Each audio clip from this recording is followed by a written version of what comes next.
Ang dalawang magkaibigan si Asong Bukid at si Asong Lungsod.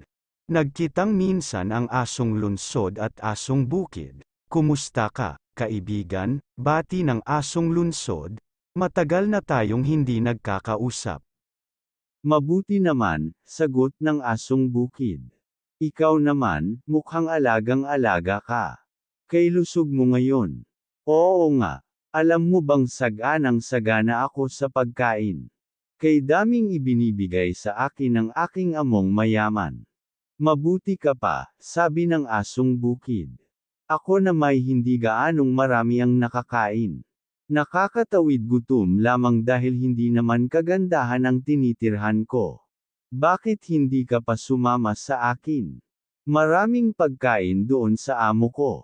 Tiyak na tataba kang katulad ko, alok ng Asong Lungsod. Talaga ba? Oo, sige, sasama ako sa iyo at doon na rin ako titira sa amo mo. Naglakad na nga ang dalawang pauwi sa tinitirhan ng Asong Lungsod. Habang nasa daan pa sila, napansin ng Asong Bukid na may mga sugat sa leeg ang kanyang kaibigan. Ano ang nangyari sa leeg mo? Tanong niya. Bakit puro sugat? Dahil yan sa tanikalang inilalagay sa akin sa bahay. Inalis nga lamang iyon kanina dahil nakita ng amo ko ang mga sugat. Kaya pati ako nakapaglakad at nakita mo. Ay, ganoon ba? Nilalagyan ka pala ng tanikala. Kapag gumaling ang mga sugat, ibabalik ba sa leeg mo ang tanikala? Tiyak iyon, sabi ng Asong Lungsod.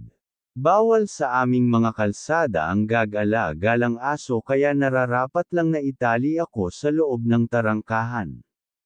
Kung gayon ay hindi na ako sasama sa iyo.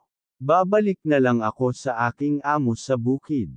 Hindi nga niya ako pinagsasawa sa pagkain, ngunit ako na may binibigyan niya ng layang makapunta kahit saan ko gusto. Nagpaalam siya sa kaibigan at tatakbong bumalik sa dating tahanan.